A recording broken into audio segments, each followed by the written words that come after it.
You're listening to Killcliff's Hazard Ground podcast, with service members from across the military sharing their stories of combat and survival. And now, here's your host, Mark Zinno.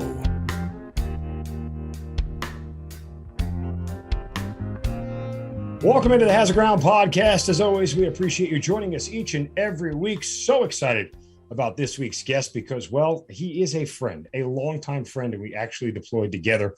More on him in just a moment. Just a few quick notes.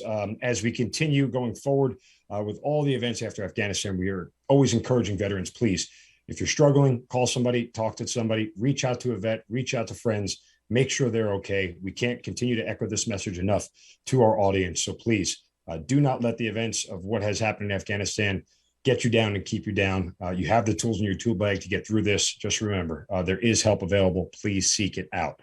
With that, reminder to follow us on all the social media sites, Facebook, Twitter, and Instagram at Hazard Ground Podcast, and keep those Apple reviews coming. If you're following us on social media, see we posted a bunch of them this week. We continue to get more reviews, trying to crack the top 100 Apple podcasts, but we need you guys to leave a short review. Give us 5 stars. Doesn't have to be anything lengthy. You can do it right from your smartphone. Super, super easy. And we appreciate all of the support. As well, don't forget about our promotion with Amazon on our website, hazardground.com. You can click on the Amazon button at the bottom of the homepage or under the sponsors tab. You do all of your normal Amazon shopping, and we'll get a percentage of what you guys spend. And then we donate a percentage of that back to some of the charities featured here on the Hazard Ground. Again, works right from your smartphone. So if you go to the website, hazardground.com, click on the Amazon button, it'll redirect you to the app. All your credit card information is saved. Super, super easy. So please continue to support veterans by going to hazardground.com first when you do your Amazon shopping. This week's guest, it's been like forever since we started doing this show that I've wanted to get this individual on. When I tell you he's got a resume that is a mile long, and it is one of the most noteworthy ones I've ever seen. After 11 years in the Army as a Green Beret, multiple deployments overseas, spending time teaching at West Point, downloading all the knowledge that he learned onto other young officers who are going to lead the military. After that, he ran for office for the U.S. House of Representatives in his home state of Missouri. Went on to be a senior advisor at IAVA, Iraq and Afghanistan Veterans for America, a senior advisor there. Went on to work at the VA as the Assistant Secretary of Public and Intergovernmental Affairs at the VA. Went on to be a professor at Duke. Founded his own company, Golden Key, a real estate tech company, and now currently serves as the president of Fly Exclusive, which proudly fulfills the mission of providing high quality, safe, and reliable point-to-point private jet travel industry. Just an amazing, amazing resume. And he is Tommy Sowers joining us on the Hazard Ground. Tommy, it's the first time you and I have actually laid eyes on each other in probably the better part of 15 years, but it is great to see you and talk to you once again. Yeah, Mark, it is fantastic to be here. Congrats on all the success. The kids look amazing. And, you know, it's a long way from sitting on the back porch of a Iraqi mansion, like, you know, decompressing after a day. So it's great to see you. Yeah. And full disclosure, you know, so Tommy was one of the Green Berets that I worked alongside during my first deployment. And it was kind of, you know, an instant connection between you and I, just sort of kindred spirits. And we spent a lot of time, you know, after long days and long missions and everything else, just talking to one another. But, you know, we always talk about the bonds between soldiers. And I think that's, you and I display that perfectly because it's been such a long time. And sure, we've communicated back and forth via text here and there and via social media, but, you know, haven't sat down for a long form conversation in many, many years. But it feels like we never stopped sitting on that back porch of Rod Bonilla Palace Complex many, many years ago. Yeah, that's great. No, I mean, it was clear, you know, Green Berets end up working with a lot of different folks, and we just kind of gravitate to the folks that, for lack of a better term, just can get shit done. And you were a great leader back then, and you know, I love that you continue to serve, and it's just great to see you again, Mark. Absolutely. All right. More about your story, obviously, while you're here. You went to West Point as a young man, right? No, I'm sorry. You went to Duke. That's right. You went to Duke. And that's right. There. See, I had to remember. You taught at West Point, but you went to Duke, and that's where you went through ROTC and got your commission, right? That's right. So, you know, I was actually medically denied for ROTC because of back acne at the beginning. And that was like my first lesson of having to like the military's just going to say no. So it was an early lesson for me of like, how do you get to yes as quickly as possible? And, their concern was I couldn't carry weight on my back. I ended up, probably carrying some of the heaviest loads that people have to carry in that. But yeah, went to Duke, thought I was just going to do a, 4-year, do my time. It was, the mid 90s, might go to the Balkans, but a couple of formative experiences there really changed my outlook.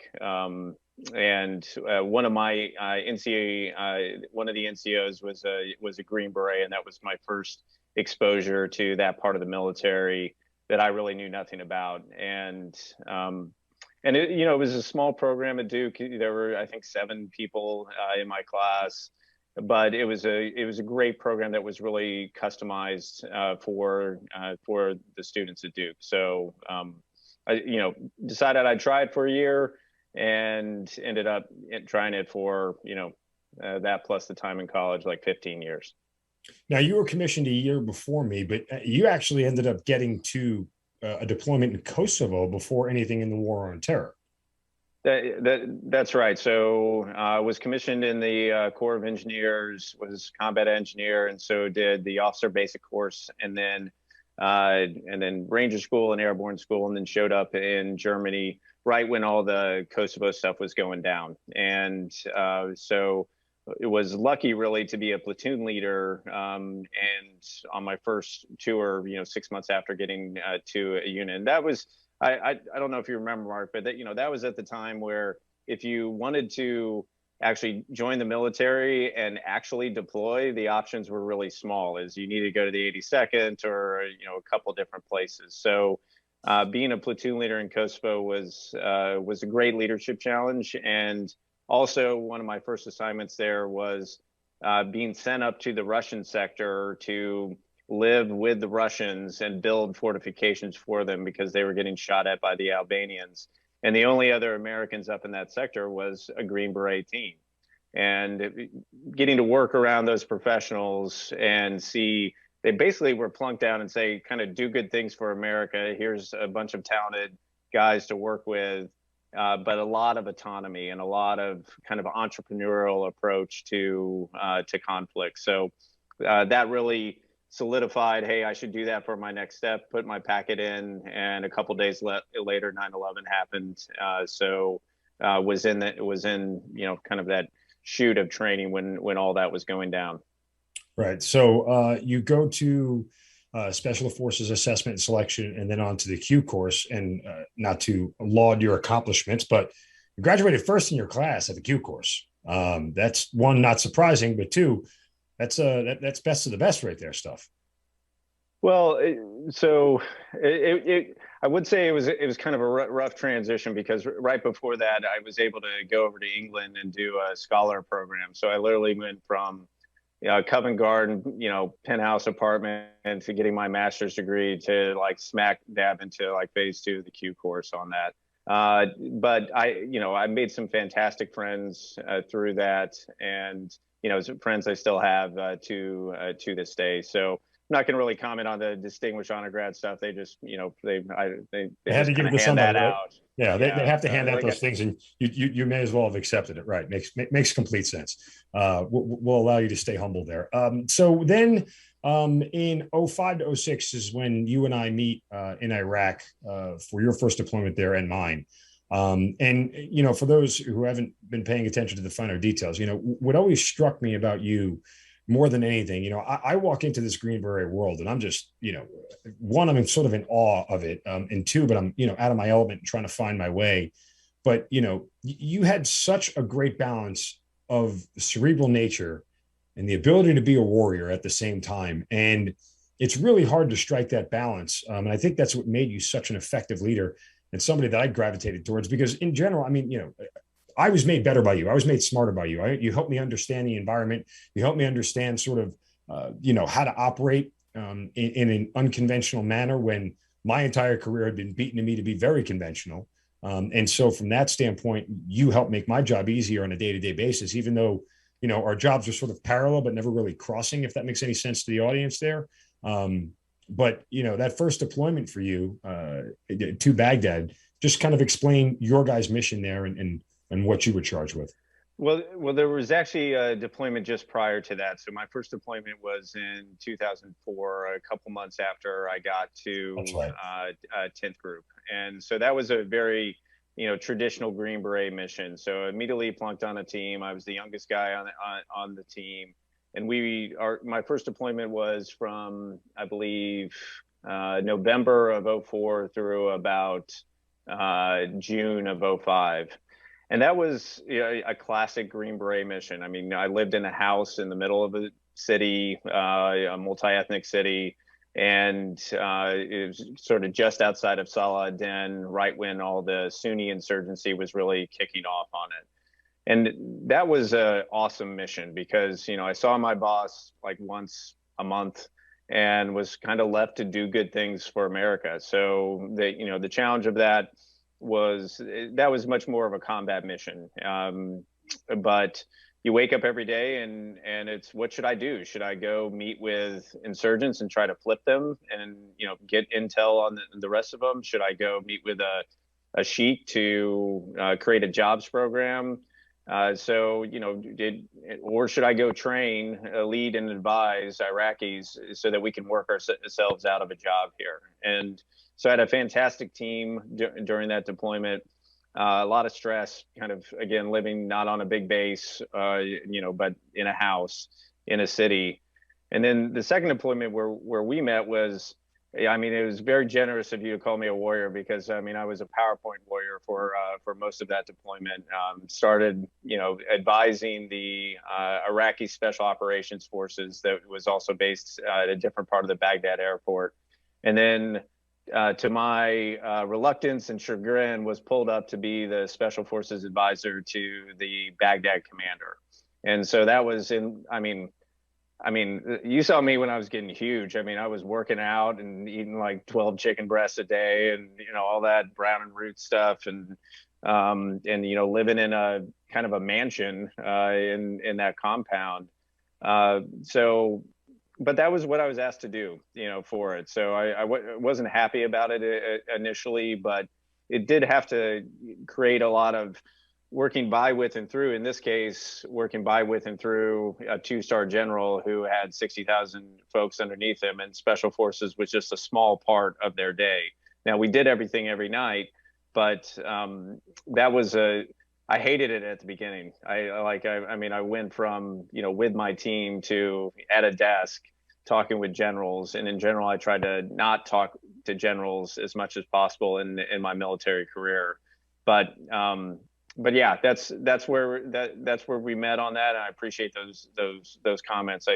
I would definitely not call myself a warrior on that deployment. No, but again, it's the warrior mentality coming from that first deployment. And what I think was so critical, at least, for me, is understanding that ethos and that mentality of Green Berets and why it's so ingrained in what they do on a day-to-day basis. Because again, I had a very similar mission to you in a sense that my main mission was advise and train. It was foreign internal defense. It was build up the Iraqi Special Operations Support Battalion, which, I said it repeatedly on this podcast that if you laid out all the assignments in Iraq and said, here, Mark, as a mid-grade captain, pick one, I could have never picked a better one on my own. Yeah. I had really no idea what I was getting into. I was just very fortunate to be in an environment where I was able to flourish. And like you, I'm a very autonomous individual who doesn't need much instruction. If you sort of give me left and right limits, I can operate within them, and I'll come back for a question here and there. But for the most part, I can figure most of it out on my own. And I was given this sort of, the capacity to do that. I think it made me a better leader. It made me a better officer. But furthermore, it allowed me to operate in an environment in the Green Beret world where, as you said earlier, just get shit done, because there wasn't really much tolerance. I've always said when I talk about my experience that, the Green Berets, they're not going to tell you when you're doing it wrong. They're just going to find somebody else to do it. They're not going to hold your hand through it. They'll just find a different solution. As you said, it's just get things done. And so the only way I knew that I was doing a good job is that they kept giving me more work. Like they kept coming back to me with more and saying, hey, Mark, we need this, we need this, we need this. Okay, well, I'll just keep getting it for you. And as long as I kept producing, I felt like I had some value to the team. But, in a lot of our conversations, and I think one of the things is that I took the most out of that whole deployment was, the value in being a role player. Like it's not always about being the center or, the center of gravity of any given mission. I got a chance to do a lot of things I probably shouldn't have done, probably wasn't necessarily trained to do and be a part of, but whatever small piece of the pie that I had for as long as I had it, I had control over it. And from that standpoint, I was able to have a positive effect on everything that we did. But again, I attribute that understanding of that to a lot of the conversations that you and I spent together.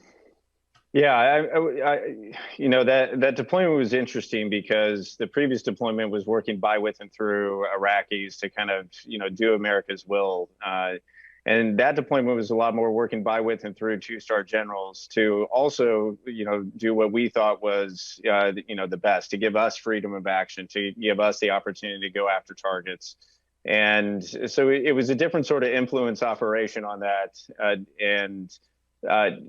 But I do remember our discussions about it because it was a really challenging time in Baghdad where basically a civil war was happening. And when you saw that at the strategic level of folks, and I'm not trying to, call out names, but, the strategy clearly wasn't working, and the people tasked with creating strategy needed advice and needed counsel on that, because I saw this increasing default back to, well, let's go back to like core metrics of, number of IEDs that we found or number of insurgents that, captured or all that, when really, a different strategy was needed. So that's, I was trying to channel, my boss, the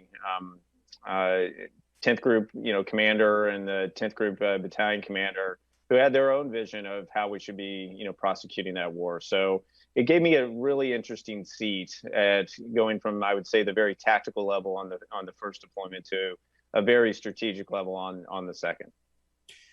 To make this conversation take a tangent, just to you talk about the strategic stuff and obviously everything that's gone on, in Afghanistan. And I've said this openly, and I don't think that there's a lot of people who disagree, but to that end, the military itself owes a lot of the blame for failures in Iraq and Afghanistan, because strategically, anybody who's spent, this is what I say, anybody who's graduated basic training, okay, and has a basic semblance of what basic combat skills are, and then spent any amount of time with the Iraqi or Afghan army, knew they could never be us.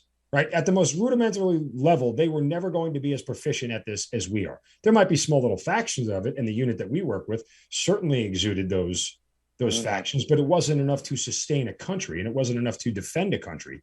And so to that point, as somebody who has worked at the strategic level, even at higher levels of government that you've been through, is that a fair assessment that the military itself owns a large part of the blame for 20 years of Afghanistan and 8 years of Iraq? Well, here's how I think about it is people, it's less about assigning blames, but going back to the core decisions that were made on this. So, you start at the beginning of Afghanistan, and it was actually one of the most brilliant military campaigns in modern history. And, there's maybe some hubris here, and it wasn't me, but it was predominantly 5th Group, Green Berets who, 500 folks, go in and topple the Taliban, oust them from power, do by, with, and through. But then I also remember that time. I mean, everybody wanted to be involved post 9/11. And so you think of all these generals kind of sitting on their hands after sitting broadly on their hands for decades in a peace building operation. And now's our chance to show this. So that decision to say, hey, we should move this from this counterterrorism operation to a nation building operation. It wasn't just generals, but, you had a bond agreement where we're going to create somewhat of a Jeffersonian democracy in one of the hardest places in the world to do that. And, I love the military, and military folks are going to come in and do their best. But certainly, if I cataloged all the different statements over the past 20 years of we're close, we're rounding the corner, the Afghan army's ready to go, all these things that, of course, have unraveled, that's our history now. And so for me, what's critical is that we learn from our history on this. One of the things that brought me national attention when I got out of ran for office was calling for the end of the war in Afghanistan. And this was in 09 and 10. We had spent about $600 billion. Now we've spent $2.3 trillion and blood and treasure and sacrifice and divorces and missed second grades and missed third grades and all that burden that has been carried. And our political leaders have to have, before we consider the next one, really think through the nation building aspirations that got us in and kept us in for 20 years. Yeah. And, there's no simple answer to any of this. And yeah, again, we could take the next 2 hours, you and I, to discuss all this, and we don't need to, because that's not the point of this. But just somebody who has strategic level experience, I was just curious on your viewpoint of the whole thing. Just one other example I give you is, so Colombia and the FARC. I mean, Colombia and the FARC could have been in Afghanistan. But instead, it was a handful of Green Berets rotating down there. It was a heavy burden on one specific group, but it was by, with, and through the Colombian people. And, we don't talk about Colombia very, very much. Its economy is booming. The FARC is really not a political factor. And that's an important lesson, is not just kind of like just look at Afghanistan, but also look at some of the other successes that may be under the radar that we did at a fraction of the human and capital cost of Afghanistan. Yeah. And ultimately that's something that will be forgotten quickly, which is the sad part about it. Right. I mean, we can turn the page pretty very quickly in politics, especially nowadays in the news cycle that we live in. But ultimately, that is still something that I think as veterans, it's our responsibility to continue to remind people of that. That sacrifice, more than anything, is sort of should be at the forefront of the discussion. But again, alas, it likely won't be. Okay, so that deployment ends, and I can I put you on the spot now, or should I wait till later? Go ahead, Mark. If you can't come up with anything, that's fine. Give me one memory from our deployment that you remember, something you and I did, some story. The audience always asks about me, and I never tell anything about myself. So yeah, we're going to allow you to tell something about me, good, bad, embarrassing, different, or otherwise. Well, my recollection again was that, whenever you deploy as Green Berets, you usually get some bolted on folks, to you. And usually the folks, are from conventional forces, and they're pretty happy to be with Green Berets. Like, we tend to have sort of access to adult beverages. We tend to be a little bit more casual. We tend to be, and again, the cream really rises, to the top on this. So I just remember sitting on the back porch of the little palace that I was in, and you were incredibly frustrated with the progress of the training for the support battalion on it. And I just remember like working through, because it's a teaching mission. I thought I was a good teacher, and then I had to train 500 Iraqis to move from like bakers and plumbers and electricians into our version of special operations. I just remember you being exceptionally frustrated with like the lessons not getting through. And then we talked a lot about, how do you teach? How do you actually, and one thing I've learned about teaching, which is a tough thing, and it's this odd word when you talk about being deployed, like think of your best teacher ever. They probably gave a shit about you, which means they loved you.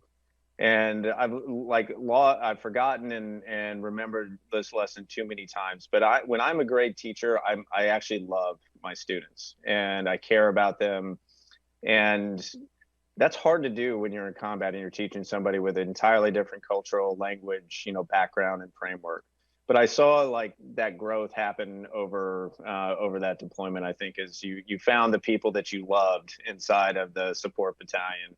And so moving a tough guy like Mark, all like burly, and he was ripped back then too, into this like kind, caring, loving person was a wonderful transition to see. Yeah, I'm a big old teddy bear. Just ask anybody who knows me. To that end, I will share this. Your lessons went well. because it was 8 days before I left the country that the unit I trained saved my actual life. So Yeah. It was lessons that were well learned. But again, thank Yeah. you for the kind words. Now, speaking of being a teacher, that's where you head next to go download all this wealth of information, this wealth of knowledge to the next generation of leaders at West Point.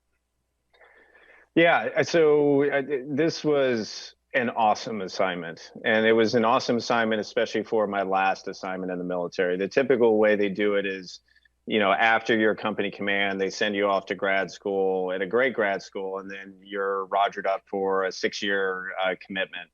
But because I got my graduate degree in kind of this weird way ahead of time, I was what's known as a direct hire. And so this was December of 2006.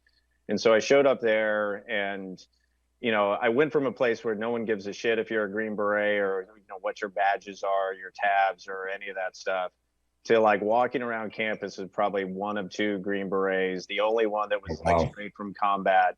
And so my girlfriend at the time, who you met, and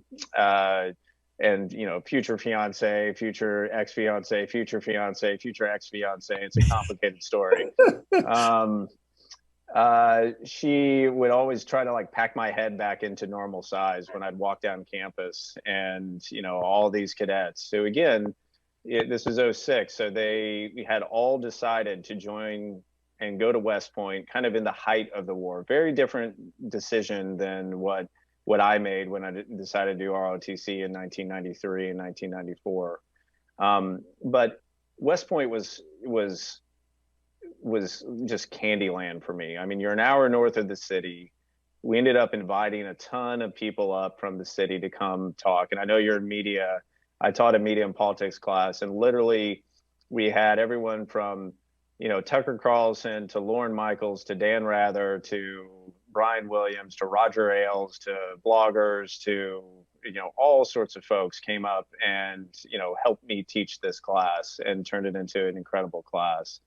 I got to, take a group of cadets on a deployment. I always wanted to go to India, so I took 8 cadets to India, ended up with an audience with the Dalai Lama. I mean, it's just like ridiculous. The whole thing was just, I was so happy when I was there. And also that opportunity, as you said, to give back. I mean, the cadets were so eager to learn. And so if I was ever struggling in some lecture about the Constitution or our institutional powers or anything, I'd be like, all right, guys, time out. It's time for war stories. And then like they would all like just gravitate to it. But a bunch of those former cadets became Green Berets. I also, this isn't trying to humble brag, but one of the cadets I mentored and still in very close touch with was Chris Grice, who was one of the first 2 women to become Ranger qualified. And just the opportunity I've been mentored well through my career, and the opportunity to like suddenly get thrust into that role, it was something I absolutely loved. It was great.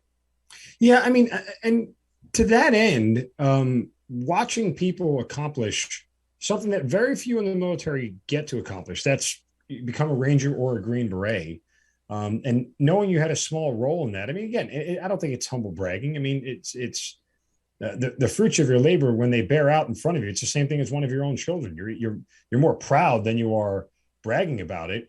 But even for Kristen Geis or any of your other folks who are Green Berets, what's that feeling like watching them get to that level? I mean, it's awesome. I mean, when I'm based in North Carolina, so I've been down to some Green Beret graduations, and I remember these like skinny little twerps, cadets who are now like Green Berets. And I mean, they will, some of them have, said the reason they did this is because they saw me. And of course, that's an obligation, is I really hope they have a, good experience from it. But, Chris in particular, I went to her, change of command, where she became the first female infantry company commander. And, she's such a humble professional, and with such a spotlight on her, throughout her military career. And I think she's using that spotlight for a lot of good. I have a lot to learn from Chris on that. She's just very, very impressive. But yeah, it is and like I would say to the cadets, and I say it to my students is, look, I'm on your team. So if I can help you in a transition, as you said in the intro, I've made a lot of different, transitions to different careers, different steps. People want to start a company, get in tech, do politics, whatever. It's one of the pure joys of being a teacher it's not just that, semester long class thing if you want it to be. So yeah, I love it. And I think it was her who wrote the article about changing the ACFT standards for women. She did. I mean, just fantastic work. You guys can Google it. And for the non-military folks listening and watching, if you're not understanding the ACFT and the change from the APFT, it may be a little bit Greek to you when you're reading it. But obviously, for all those in the military who and veterans know what this is all, just absolutely amazing work and an incredible point of view. In fact, the article is saved, it's bookmarked on my phone. Because I just think it's a very lucid viewpoint, and no doubt she learned some of that from you. So after West Point, you head on to IAVA, downloading more information, and just continuing to mold your minds everywhere. No, I mean, actually, straight from West Point, I immediately moved home to the Ozarks. Oh, that's right. You ran for office. Yeah, I ran for office. Yeah, I forget about this because I remember, and this is funny. I remember you called me up and asked me to do a video for you, and I gladly did it. Now, full disclosure again for everybody, we're on sort of opposite ends of the political spectrum. But I'll say this, and I think it's super important because especially now, given where we are, because there is a vacuum of leadership in our country right now, and that's the one thing I remember saying on the video. It didn't matter that we came from different backgrounds. It didn't matter that we may have different views. I would have given you my vote simply because I would have followed you anywhere because you are a leader. And at the end of the day, there's always a discussion to be had with leaders among their constituents. And that's the main reason why I would have cast my vote in your name. Granted, Missouri couldn't have done it anyway, but right. I wanted your audience to know that your leadership qualities were the best thing about you. And so you run for office. And did you walk across the entire state with a flag, if I remember that correctly? Well, running for office is, that was an awesome experience. I mean, it's a true startup. You start with like kind of one person and an idea, and then, you end up, raising money, building a huge staff and team. And then in my case, when you get smoked in the actual results, the whole thing vaporizes in a matter of a couple of days on it. But, there were two things that drove me to it. Is I remember sitting at West Point thinking, I taught American politics, so I understood things like the midterm effect and the RD preference of a specific, district. And I was looking at this race, which was in southern Missouri, an incumbent there, and saying, this looks really hard and this looks almost impossible. And then there was this epiphany of like, quit waiting for this to be easy. Like if this were easy, anybody would do it. And there'd be a line of 50 people out the door, doing it. But just get in there, surround yourself by the best people possible, work really hard. And, you miss every shot you don't take. But to your point on the walking across, the second epiphany was there's a playbook to how you run for Congress, and money is a core component of it. I don't begrudge that. It's just a factor of politics, and we were successful at it. But this was a real rough cycle. And so early on, we realized, hey, why am I running like a 60-year-old state senator with like a standard playbook? Why don't I instead run as like a boot wearing, tobacco chewing, truck driving, Green Beret, fresh out of the military? And so we did a lot of things that maybe look like stunts, but in fact were great. And one of which was I would work kind of dirty jobs in all of the 28 counties. And this is one of the poorest districts in America. But that's how I became actually knowledgeable about this whole thing of politics, which is, when you change tires with somebody, not for a photo op for like 10 minutes, but like the whole day, that's when they open up about their stories, their challenges, the challenges of healthcare, their questions about Afghanistan, all those things like come out after that time. And then, yes, there's something called the 100-mile yard sale in southern Missouri. And so we marched the entire 100 miles over a period of 4 days.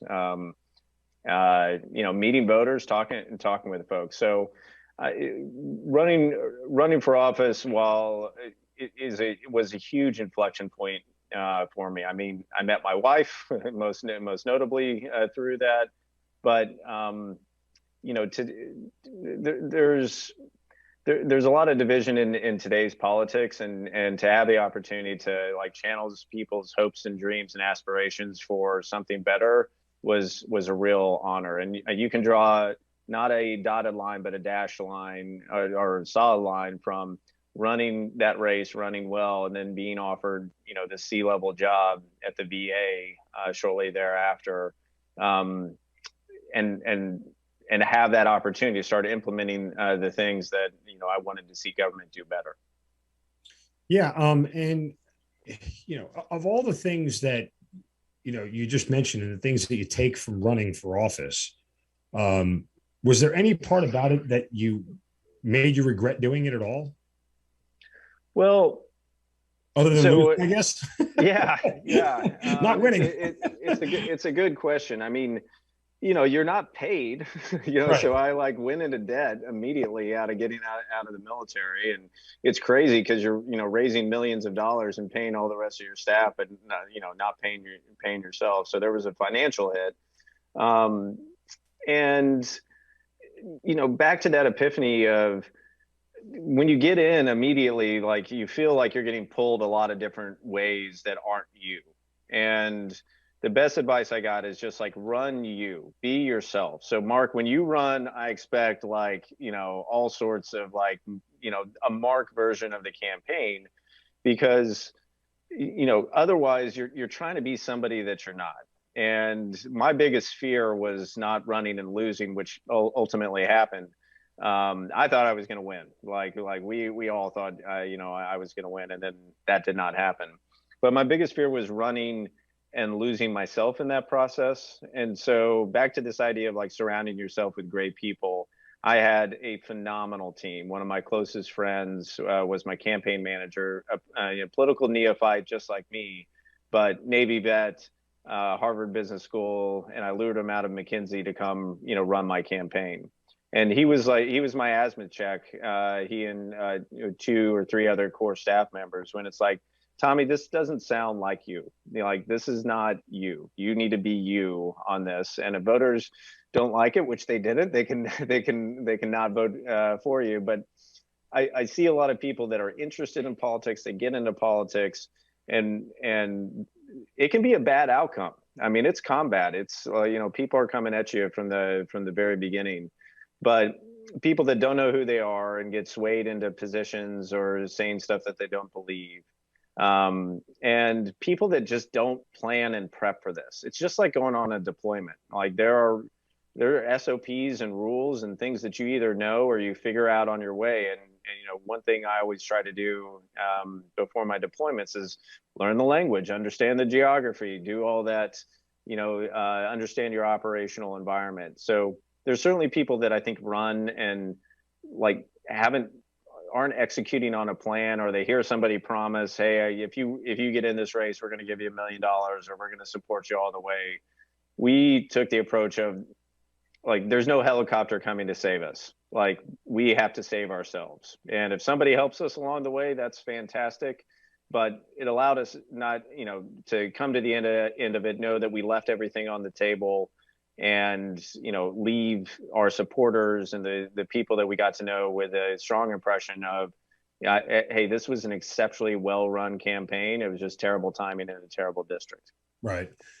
Is there a sense, what's the sense of loss after something that big? Is it like a death, a divorce? I mean, how down were you after the loss? Well, it's rapid, for one. So and we wanted to pay we did pay our campaign staff through the end of the year, but usually these things just dissolve in the matter of 24 or 48 hours. So you go into, all this attention, all this focus.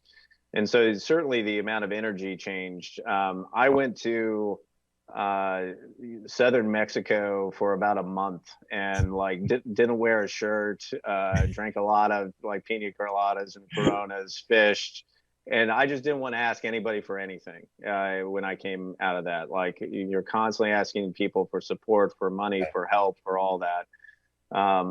But then I came out of that with like a real clear perspective, which is running a campaign well, you end up meeting like 20 lifetimes of people. And, you know, people that have helped me in every step along the way since then.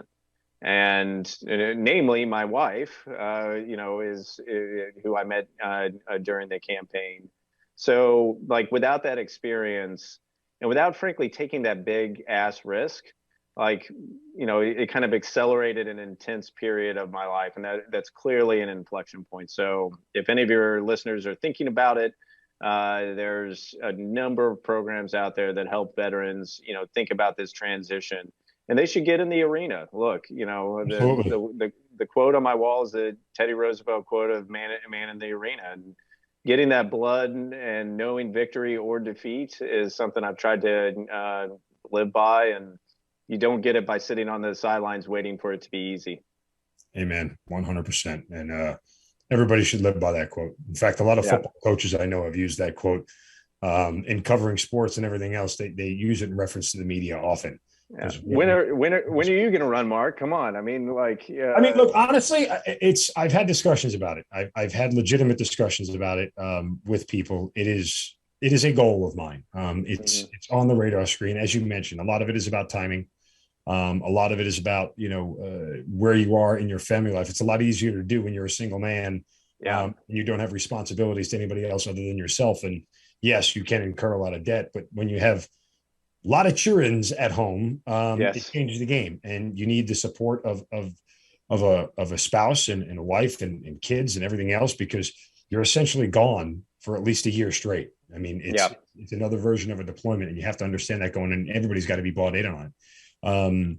But yes, I mean, it is absolutely a goal of mine. It's something I want to do.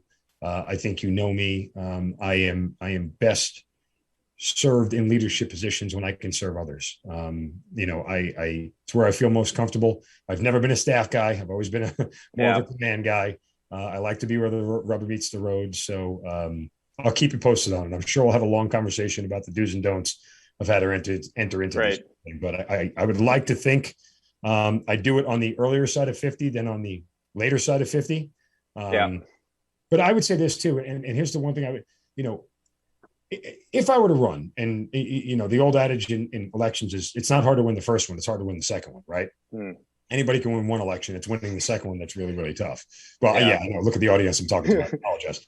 But no, you know, I'll never understand career politicians in the same spot over and over again. Like, I think, you know me, like I have to be on a constant ascent, because either you're growing or you're dying. There's not a third direction. And whatever the job is, I would commit to doing it for 1, maybe 2 terms, and then I'd get out and I'd go do something else, because I believe everything has to move forward.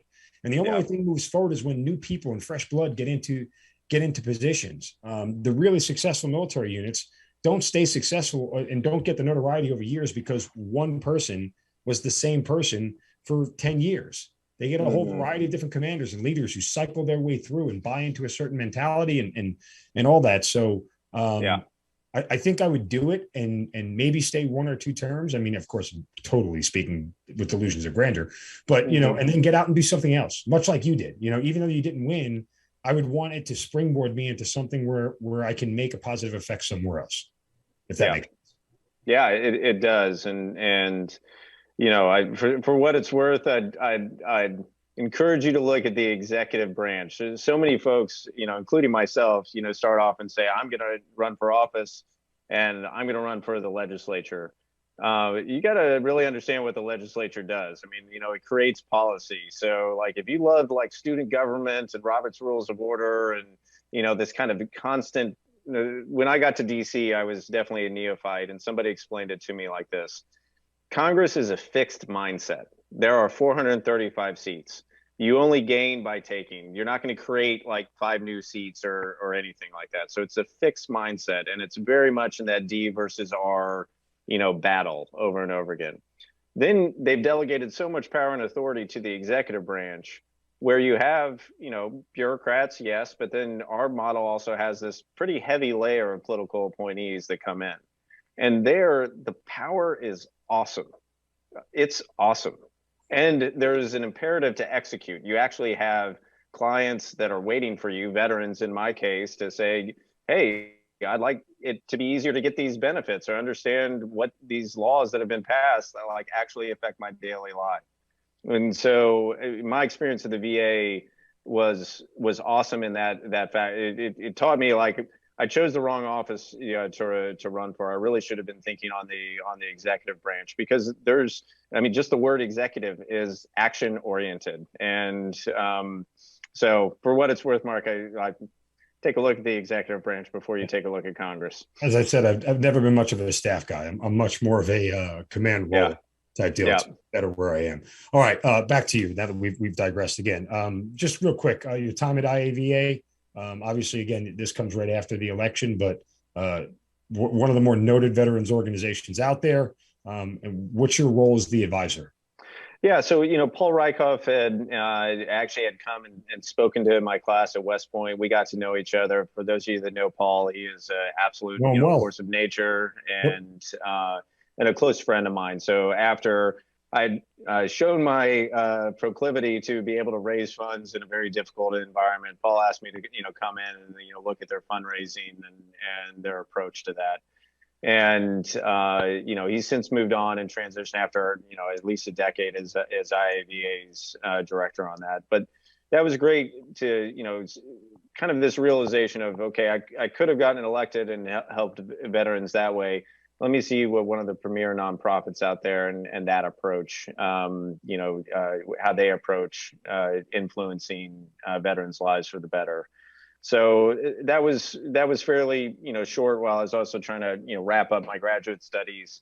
But I will always be grateful for Paul, because when you lose an election, there's this common sense of like all the opportunities are right there, but it's still entrepreneurial. You got to kind of make your own way right at. It's not like a bunch of people are saying, hey, I want you to run my private jet company or something like that right out of an election.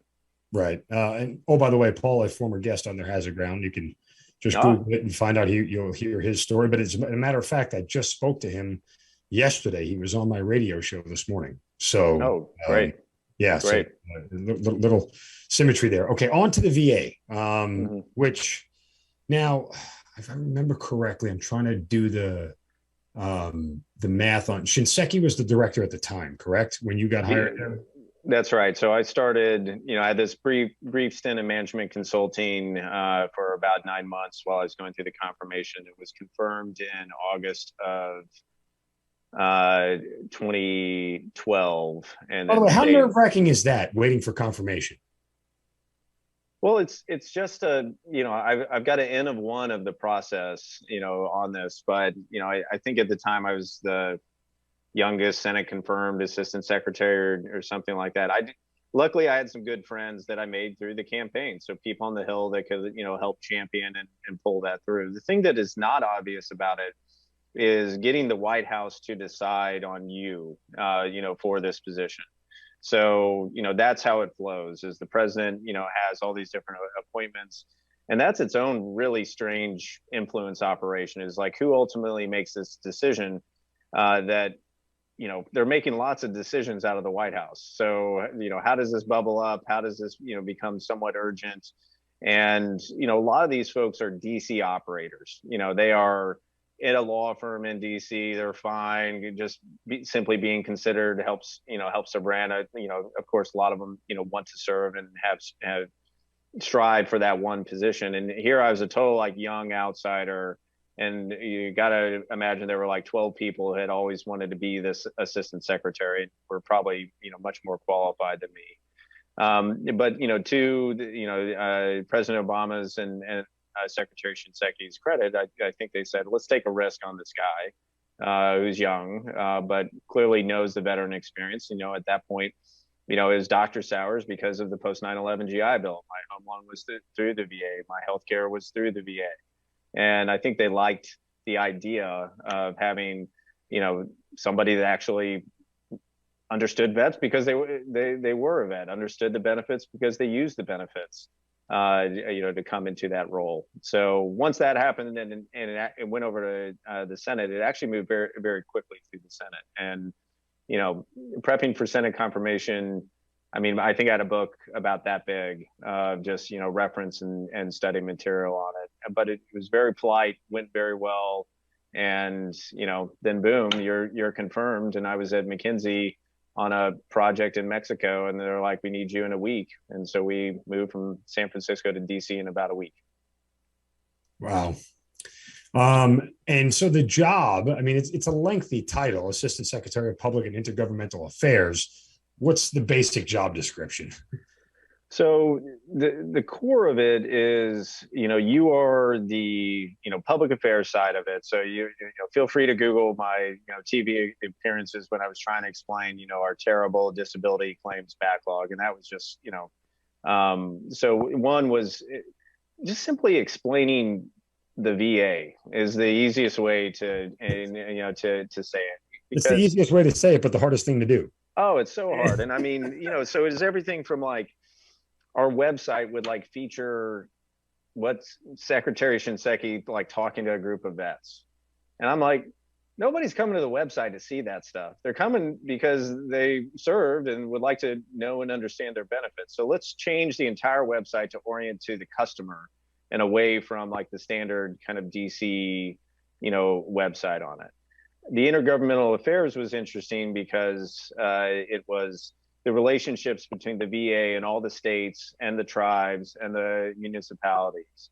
But the thing I was most passionate about is, I was coming straight from a consultant background, business background.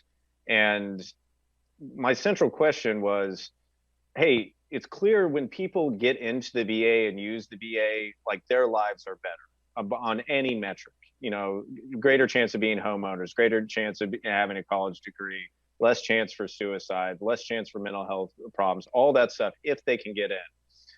And so I asked the question, we had about 8 million veterans that are utilizing one of our services. And in one of my first meetings, I remember I asked, so is 8 million a good number? Are we killing it right now? Or, are we way underperforming? And should all the veterans be utilizing, of the 22 million be utilizing our benefits? So I asked, like, well, do they know about their benefits? And we surveyed vets, and it turned out about 40% utilized one of the benefits. And then when we asked vets, what do you know about your benefits? About 40% said they know something about their benefits, and 60% knew nothing about their benefits. And so that interesting problem of how do you communicate effectively to veterans about the benefits that they've earned through their service. And this is tough communication because it's multi-generational. It's people that served in peacetime a lot of them don't consider themselves veterans, or they think veterans is just combat veterans. Having a strategy on that, and so that's where I focused the bulk of my effort. It was ultimately my biggest failure in government. I'll send you the ad campaign that we shot through the Ad Council that was powerful and impactful and encouraged people to know and understand their benefits. But when after spending taxpayer dollars on it, getting it all ready, having it set in the queue, and then I failed to be able to get it green lit, I'm like, I can't have a job where I'm being told not to tell veterans about their benefits. So anyway, that was the VA secretary in a nutshell. Sorry for the little diatribe there, but no. And I mean, I hate to ask a sore question because it was ultimately Shinseki. The only real scandal of the Obama presidency was the VA scandal with Shinseki at the top of it, and things that went wrong there. I mean, care to shed any light on that? I mean, do you have any, like, not inside info is not the right term, but I mean, were you sort of watching all those dominoes fall? Well, so I left in April of 2014, and then the scandal broke, I think, about 3 weeks later, and then Secretary Shinseki was removed from office like a month later. And look, Secretary Shinseki is an amazing American. He has an incredible story, incredible veteran. But you know, and the challenge of running the VA, like, let's not underestimate this. Like, veterans are a very prickly group, and providing healthcare to veterans, healthcare to anybody is tough.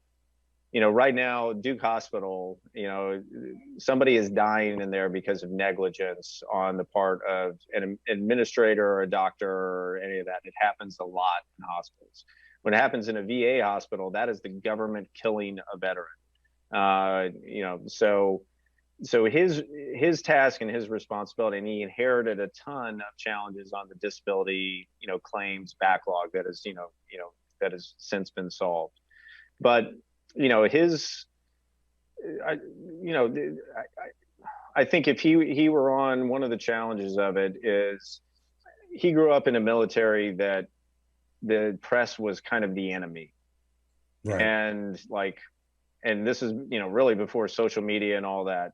Like, you've got to be out there engaging and communicating over and over and over again. And I think there was some hesitancy and, you know, even in the Phoenix scandal, getting out in front of it and saying, here's what we know, we're trying our best, we'll be back to you tomorrow, and then like do that. I think people can understand that and get that. But when it's radio silence from government and like this is discovery through the press, it just didn't end well. So yeah, you know, it's a challenging job. It is a super challenging job to run the VA. I mean, largest integrated healthcare system in America, one of the largest home loan programs in America, largest education benefit in America. And when it doesn't work like clockwork, you're going to hear about it. You're going to hear about it. Big fan of the home loan stuff.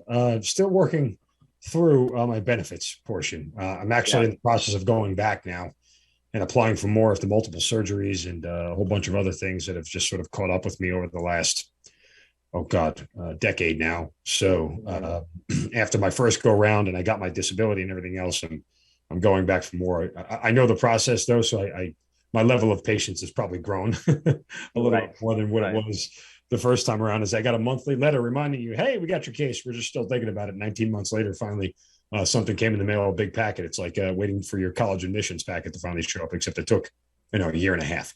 So anyway, we digress. Now you're going back to Duke, and I know you love Duke because the one thing you sent me was a Duke t-shirt, and I still have it. I don't know why I've never thrown it out. I'm not a Duke fan. Yeah. But because of it came from you, I know you love Duke. Now, why aren't you a Duke fan? I'm always curious about it. Well, like, I don't know, because I'm from New York. Like, North Carolina and New York, like, may as well be a different country, if you ask me.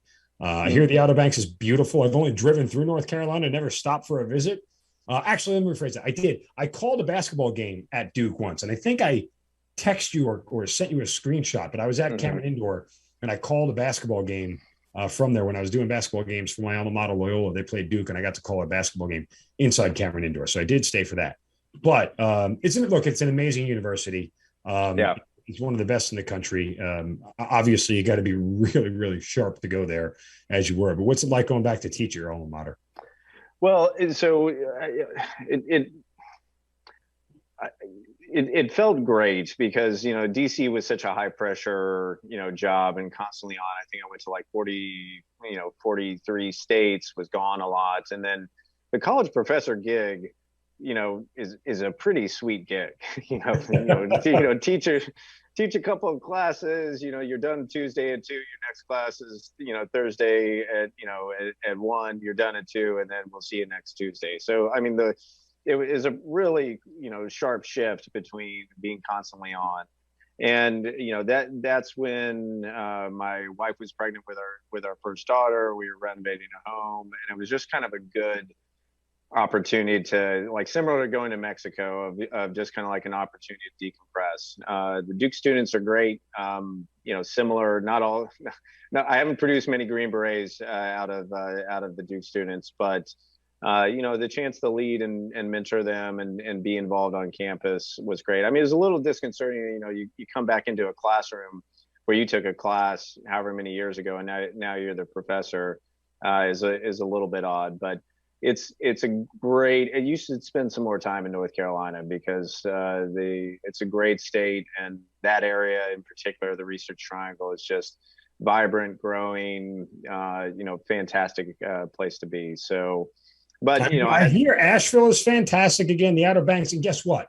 North Carolina has something I love that Georgia doesn't: legalized sports betting. So, I didn't even know gambling. that. They got plenty of casinos in North Carolina. They got Harris Cherokee there. Plenty of casinos in North Carolina. Good for you guys. It's like millions in revenue every year just because people like me exist who like to place the occasional wager from time to time. I didn't know that. I don't bet on sports, but I guess There's I'm glad to casino know gambling too. if You want to sit down at the blackjack table? We can do that. yeah. Well, It's not you, Tommy. Trust me, I know. No. I've actually over one of the COVID things or pre-COVID, I ended up in this poker group with a bunch of Duke quants, former World Series of poker stuff, and so I love that now. I mean, that's a hell of a game. Well, then let's do that. I'll see you in the mountains of North Carolina for a little bit of poker action. Let's all right. definitively do that. Let's make it happen. So after there, you found your own real estate company. And I remember when you started pumping this, and I'm like, what is this all about? Because I think I was an adult enough at that point in time to buy a house. I feel like I was. I haven't really grown up until recently, as you know. But I was a late bloomer, Tommy. So it's called Golden Key, and it's a real estate tech company. So explain that whole thing. Yeah, so I come from a family of entrepreneurs and always wanted to start my own company. I always had these, I was one of those guys in the Army who was always like, I'll have this little side hustle on the side and explore this stuff. And got some business experience, at least at the corporate level. But, really great companies start with a core problem that you understand and you feel. And for me, when we were moving from Washington, D.C. to Duke, I had, like most of us, we had looked online and found the homes that we wanted to see. And then, I was sitting outside of this home and I'm like, I don't want to call a real estate agent just to let me in. I've already done the work. I just need to see the home. And it was a vacant home. So I ended up breaking into the home and so that we could see it, it was up for auction. So get a bid on it. And then one of my cousins is a very successful real estate agent. And we started talking about it more about how the model doesn't work great for customers because you end up hiring a real estate agent, paying them a load of commission, and you pay on both sides, whether you're buying or selling. You're either paying 6% more for the house or writing 6% typically to real estate agents. And it's like, well, that's the only model that's really out there. What about, does this work for real estate agents? And it turns out it works incredibly well for some top real estate agents. I mean, they hoover it up. They're, the established ones. But there's 1.8 million people with real estate licenses that can do the job, can show you the home, can write the offer, can do all those things. They're just not the fully established, advertised real estate agents. So they're not as great at business development. So what our platform allowed you to do is kind of Uber-like, allow you to order the real estate services that you need. Like, I want to see 328 Main tomorrow at noon. That goes out to a bunch of real estate agents. If they want it, they grab it, and then they let you in and show you the home. And you just, as the customer, just pay for the services, and then we pay the agents themselves. And then when you buy the home or sell the home, you don't pay commission, so you get all that money back to you. And this is the largest investment for most people out there. And if you use agents when you both buy and sell your home, you're typically losing 47% of your gain on a home, and that's just going away for fees. So we ended up, raising venture capital. Lowe's was one of our larger investors on this, and it was just an incredible growth experience for me. I was super slow. It sped me up a ton. Learned a ton more about tech, learned a ton more about raising and venture capital. And it was a great experience. And so that was acquired a little more than 3 years ago. And so, wasn't always passionate about real estate. And that was part of the acquisition, is like, hey, I don't want to do this for the next, 10 years or so.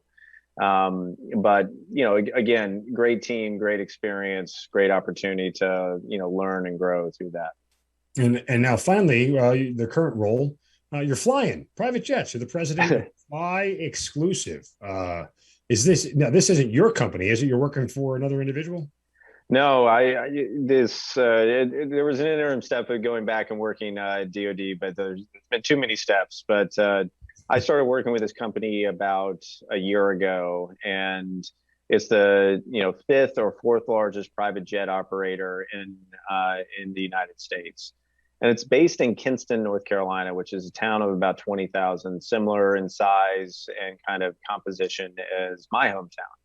And a lot of towns in rural America are facing the exact same challenges, which is there's very little growing there, and it's getting older.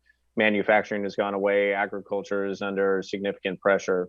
And what this founder and the CEO have created here is just truly remarkable. It is started with 5 people and 2 jets in about 2015. It's now 75 jets, 500 people, $250 million of revenue, and growing dramatically. So out of Kinston, North Carolina, providing this luxury service. My mom was trying to explain to my mom, and she's like, oh, it's like if a Rolls-Royce factory opened up in my hometown in the Ozarks. And I'm like, no, it's like if a Rolls-Royce competitor opened up a factory there. So I love the people. The founders got a huge vision of this, and a big part of that vision is, how do we build something that's enduring? How do we build something that the kids and the children of the employees that work here can aspire and work, for this company? And it's private jets, which is pretty cool too. So, there are worse ways to fly, from what I understand. I don't know how good it is to fly that way because I've never done it, but there are worse ways. It is, it's not really in my price bracket, but I do get access every now and then to it, and it's pretty damn addictive. So, I've got 4 little kids. I'm always, I've seen the pictures of the boys, but you've got 3 more now. Is that right? 5? 2 more. Yeah. 5 total. Yeah. Yeah. So, I mean, it is traveling with kids is like, which level of hell am I going to enter on this trip? And I mean, I've had my now 5-year-old at one point in Midway stripped down entirely naked. Nice. And I'm just like, what are we doing here, Catherine? So anyway, I haven't taken the family on one of these trips, but I'm excited to do it and have it be easy as opposed to the current challenge. Now that you've kind of done all this, I mean, again, it's just such an extensive resume. Harken back to your military career, whether it's military in general or being a Green Beret, is there a skill that you have been able to apply to every part of your career, or something that you've always taken with you as a foundation? Well, I think there's, and this is more about kind of my approach in the military is, you move around a lot, and I've definitely seen people that move around. They come in, they put their hands on their hips and say, "Okay, I'm in charge now. Here's the way it's going to be." And I learned humility very early on this. I remember the first time I got up in front of my platoon as a engineer. I asked my platoon sergeant, what should I say? And he said, no one ever complained about a short speech from an officer. So, and I had all these grand things that I was going to say about, my vision and all that stuff, but it's less about like your vision and you're like sitting up on the mountaintop and delivering the, tablets to the masses on this. So, I've come into this job exceptionally humble. I tell people, I've got, 12 months of part-time experience in private aviation as I'm talking to somebody who's dedicated their entire life to this industry. So, coming in and listening and learning and, sure, I've got a ton of ideas that I see and I'm like, wow, why can't we do this? But, the first Special Forces imperative is understand your operational environment, is that you don't just show up and say, this is how it's going to be. And certainly there were Special Forces officers that did that. But the successful ones that were my mentors were the ones that like really deeply understood this. So, I mean, I'm on a huge learning curve right now about this industry, the people, the individuals, the challenges, all that. And that's been the same, whether it's politics or coming into government. And anytime I've strayed from that and come in and said, okay, here's my agenda, here's what I'm going to get done, I don't have a lot of time, it's never really worked well. I should have asked you this before, because you did get out after 11 years, but I mean, how did you know it was time? I mean, look, I say this again as your friend. I mean, clearly from the moment I met you, I knew that there was a different path that you were going to be on than most military folks, just because I knew your skill set and your capabilities were. And I hate to say this because it almost sounds like I'm taking a dump on the military, but you were just well beyond of what the military requires. Your mental capacity is much bigger than what most of the military is worthy of, if that makes any sense. So from that standpoint, how did you know it was time to go and get out? And is there anything you miss about it? Well, I mean, I'll challenge some of the things you said there. I certainly met a lot of people much smarter than me in the military. Mark, I never was a good fit for the military. And I knew that like from the first day of ROTC. I remember my dad asked me like, my dad asked me how to go. And I'm like, well, I like it, but I don't like all this like taking orders stuff. And my dad was like, I don't know how long this is going to work for you, son. So when I was kind of left alone in the military, when I was at West Point, when I was on Green Beret tours, when I'm in the Russian sector, I thrived in the military. And as soon as I got like the heavy thumb put down on me, it was like, this is not my place. The thing I loved about the military was, in my time in the Army, was, at a very young age, you're 22, 23, and you're leading a platoon in Kosovo. You're 26, you're leading a Green Beret team in Iraq. And you're 28, 29, and you're, a professor at an elite institution. And then I just kind of played the tape forward of there was a lot I wanted to do that I didn't want to wait until I was 42 or 44. And I just say, for everyone that wants to stay in the military, that's fantastic. And that's great. And there's no begrudging it. But to your point earlier on politics, it'd be damn impossible for me to run for office right now. Sorry about that.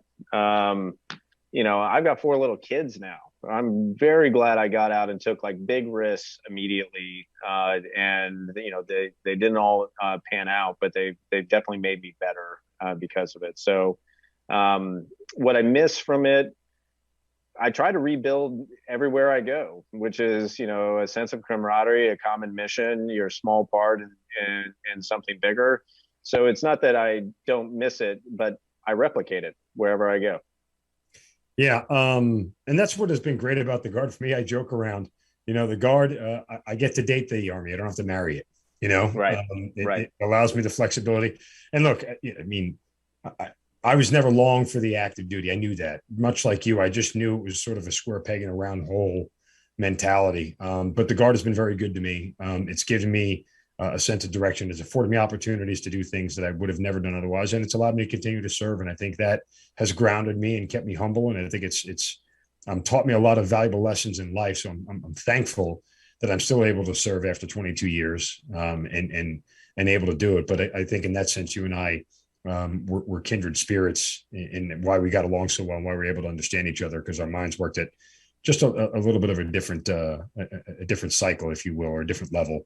I'm thrilled. I'm thrilled that you stayed in and stayed active on it. And, it was nice to see a lot of my peers, at different levels on that. Just some of the best people that I've ever met who chose to stay in, chose to continue to serve or go into the Reserve or National Guard.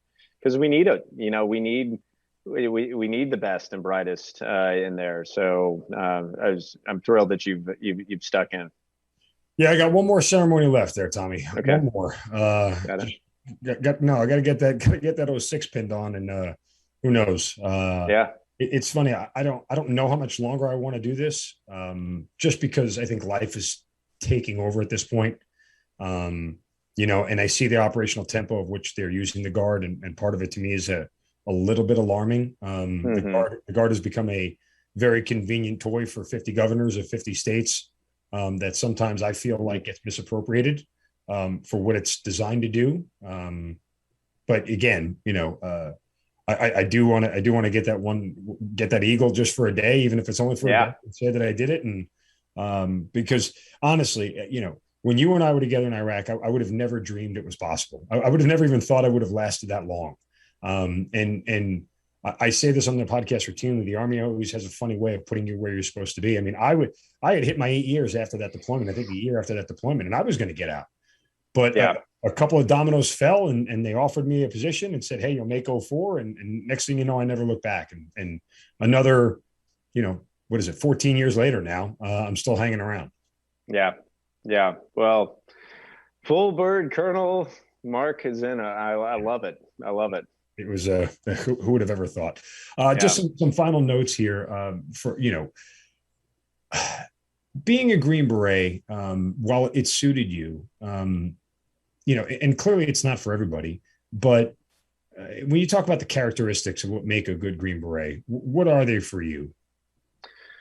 Well, so I'm certainly not an expert on all of them. I mean, the one thing about Green Berets is you kind of just operate with your team, and you occasionally know the other people in your company, and aside from training, probably nobody else.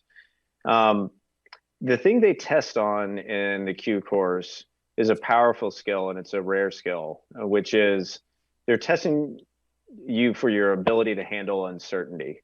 So, Ranger school, I would know, okay, well, Florida phase, I'm going to be out, for 10 days, or, the mountain phase 1 or phase 2. Like, you could know all that stuff, and you knew how to get your go.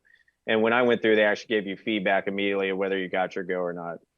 And, in Green Beret training, it's actually not as physically taxing as like Winter Ranger school, but they're testing your mind. They're testing, like, can you operate without any feedback? Your next event is a run. You go off running. Can you pace yourself and meter yourself for the long haul? Because that's the most critical skill. Is you can't have somebody that gets in an uncertain environment, which happens a lot in Green Berets and their mission, and then quits or says, I need more guidance or all that. And that capacity to work in like in an area of uncertainty is something that is tested for, but like it proves itself out, especially given that unique mission. And not to dog any other special operations units that are out there, but this idea of humble professionals really matters. Is each Green Beret is trained in a specific skill set, and they are expected to be professionals and master that domain, whether that's engineering or medic or communications or whatever. But the only way anything gets done is if they can work well with each other, and critically work well by, with, and through an indigenous force. And you've got to be able to speak their language, know their culture, not come in and just be like, okay, here's big America's here, let me show you everything about how we get this done. So there's this thing between your ears of your ability to handle uncertainty and still operate, and then there's just this kind of approach with your heart of being humble and being able to listen. I'm sure there's wide disagreement with me on that, and others would be like, you got to be this badass and take charge sort of person, but that wasn't my approach, and it wasn't who I admired in the Green Berets. You've said that humble professional thing several times since you and I were deployed together. And the Green Beret world I was exposed to, and the Green Beret world you grew up into, was still relatively under cloak and secrecy. And now it's as common as anything you can imagine. In our parents' generation, it was John Wayne when you talked about the Green Berets, and that was about it. But now it's every movie that's ever made. And we know what they do. We kind of know not necessarily know who they are, but their capabilities and skill sets and everything else. Is that a bad thing? Well, I'd challenge that a little bit. I think you're confusing Navy SEALs with Green Berets. I mean, there's always this story about I got a dog on a SEAL. There's this thing of like, what happens when different parts of the military encounter a snake, and artillery, fire for effect and all that. And Navy SEALs, expend their primary and secondary weapon systems, withdraw to the boat, and write the screenplay about their encounter with the snake. So, I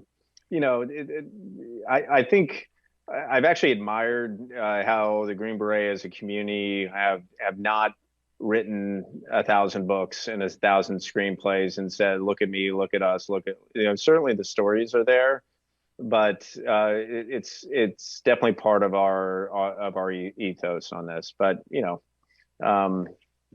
there's and it's one of the differences, internally. There's all these kind of measuring contests between these different special operations units. We have a very different mission than the SEALs or the Rangers or. Oh, there's measuring contests between 5th group and 10th group and 3rd group and 7th. Oh yeah, I'm kidding. Yeah, totally. Yeah. So, but again, it's just, I'm always curious on the perspective. And I think you know this. I mean, I was super thankful for my experience. It made me into the leader I am today. I would have never had a military career after it if I had probably done something else. I probably, like you, would have went on to do something different. But it's an experience that has stuck with me, and even to this day, 22 years, it's been the sole best part of my entire military career. It is at the top of it. Those 15 months between three different SF battalions that I was there, between 5th and 10th group, was some of the most pivotal days of my entire life. And inshallah, as they say, I made it out for the most part in one piece, and I take that experience with me. And with that, I mean, typically we spend a lot of time talking about combat, but itself. But when it comes to your story, Tommy, there's so many layers to it. There's so much more there, and it would have done a disservice to our audience and to you to focus solely on that. I mean, sure. And again, I know you would have taken it from a strategic and tactical standpoint. There would have never been any real gory details or anything like that. So I would have been fishing for something I would have never caught on the end of the line. That's how well I know you. But and I will say again, to you personally, I mean, even to this day, I love you like a brother. I'd lay down in traffic for you without even a hesitation. I'm glad after all these years, we still have a friendship and still maintain a relationship, even if it's just in passing through social media. But I hearken back to those nights and those discussions that you and I had that helped me into the soldier and leader that I am today, and certainly the man that I am today, because we spent a lot more discussions too. They weren't just military related. You and I were just two guys kicking back and getting to know each other a little better. Well, Mark, thanks for having me on the show, and congrats on the expanded family and all the success in broadcasting. I mean, one thing I've loved about watching you go after it is, I think you mentioned this back in Iraq, of like, this is what you wanted to do, and and it's not a straight line progress, is it? I mean, like, it's like fits and starts and peaks and valleys and all that, and I love watching your career on this, and hopefully next time this won't be over Zoom, but in person over a beer.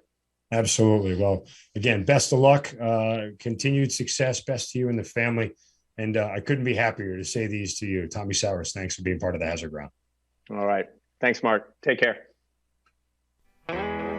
You've been listening to Kill Cliff's Hazard Ground podcast, hosted by Mark Zeno.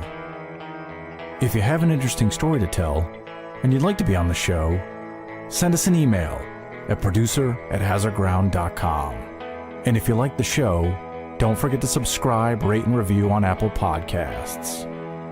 Thanks for listening. We'll see you next time.